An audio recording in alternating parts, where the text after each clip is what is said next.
এইটা বড় কথা না।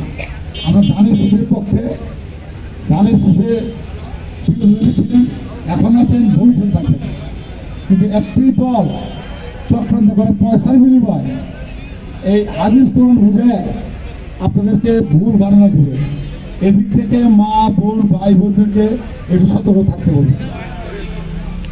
আর একটা কথা বলবো, যেহেতু বৈলপুর এলাকায়, আপনার কিন্তু বৈলপুর এলাকায় যারা ব্যবসা আছেন সবাই নবীন বরণ ছিলেন, নবীন বরণ মালিক ছিলেন, এখন কিন্তু সেলফির মালিক হয়েছেন। ডাক্তার সালাউদ্দিন পরিবর্তে তুলে আসছে, মনে করেন নবীন বরণের পরিবর্তে সেলফি আসছে, ডাক্তার সালাউদ্দিন পরিবর্তে তুলে আসছে। এই জিনিস একই, এটা মনে রাখবেন। আর এই অঞ্চলে তো সালাউদ্দিন বলছে দীর্ঘদিন রাজনীতি করেছে, আমি উপজেলার চেয়ারম্যান ছিলাম, আমার ব্যবসা বাণিজ্য যা আছে সব তো এই এলাকারই।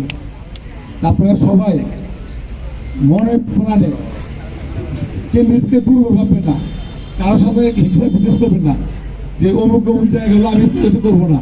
এই ধানের শীষের পক্ষে, তারেক রহমানের পক্ষে, খালেদার পক্ষে, ডাক্তার সালাউদ্দিন বাবুর পক্ষে দেখায় দিবেন যে সালাউদ্দিন সাহেব কি সংগঠন করেছে এই সাভারের মধ্যে, কি সংগ্রহ করেছে ইউনিয়নে, কি করেছে আমিন বাজারে।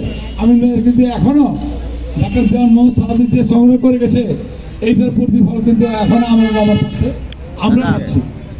এই জন্য অতএব আপনাদেরকে অনুরোধ করবো, দ্বিধাদ্বন্দ্ব ভুলে গিয়ে সুন্দর এবং সুষ্ঠুভাবে বিপুল ভোটে সানজিদ ইসলাম তুলিকে জয়যুক্ত করে দেশনেত্রী বেগম খালেদার হাতে, তারেক রহমানের হাতে তুলে দেবে।